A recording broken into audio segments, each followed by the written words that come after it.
Robert and I were relative newlyweds, and we were trying to start a family, and everyone were having difficulty, unexplained infertility, and everyone said, "Oh, just relax, relax." So we bought a weekender on the other side of the Blue Mountains in a place called the Capity Valley. We were coming home early one morning after being away for a weekend when we hit black ice, and the car rolled. On the second roll, the roof caved in, hit me on the back of the neck, and instantly severed my spinal cord. In that moment, I knew instantly I'd never walk again. I already felt like my legs belonged to someone else or to some place else, like a past that I was no longer connected to. When I was released from the induced coma and life support, to discover that my arms and hands were also paralysed. Initially, I was paralysed from the neck down. But thanks to science and the advancements made in science, a steroid that had been made legal only 5 years prior was injected directly into my spinal cord, and it brought the swelling down and I got some arm movement back. But my hands are still paralysed. When I finally could talk, my first question to the doctor was, would I be able to carry a child? And they said no. So my second question to my new husband was, could I have a divorce? It never occurred to me to walk away. And as I said to Carol later on, when we got married, we made a vow, to death do us part, through sickness and in health. They weren't just words.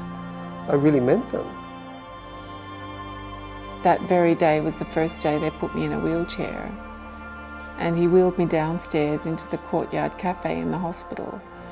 And as I went out around the corner in the courtyard, all of a sudden the Irish music from our wedding day started to play, and there was an altar and a priest and my mum and dad, and we renewed our wedding vows.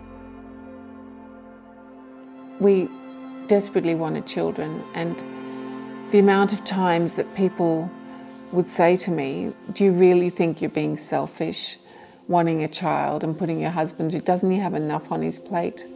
But what they didn't understand was Rob wanted this just as much as I did.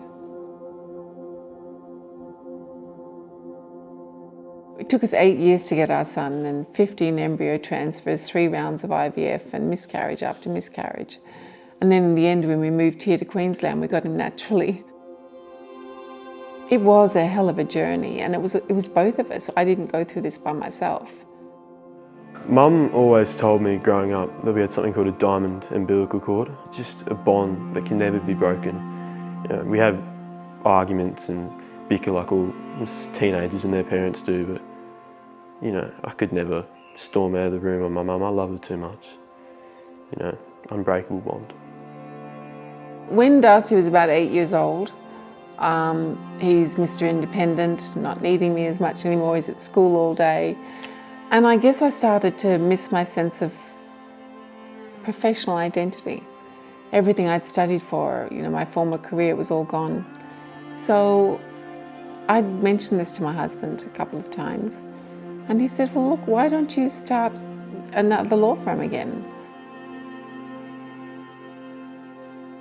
And I'm very proud to say that Taylor Law and Conveyancing were the first law firm in the state of Queensland to conduct an electronic simultaneous settlement between 2 properties 1,200 kilometres apart.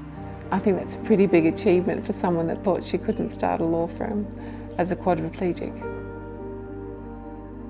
A cure for paralysis would mean independence. It would restore my dignity. It would give me back all of the dreams that I had for my life. One of the things I miss most is dancing with my beautiful husband. I'm so fortunate to have that romance in my life.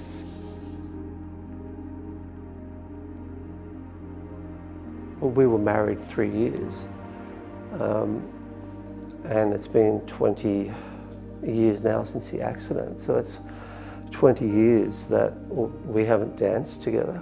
It's 20 years that I haven't danced with anybody, because I wouldn't dance with anyone. How could I dance with anyone? It has to be Carol. It has to be Carol. That's what it would mean.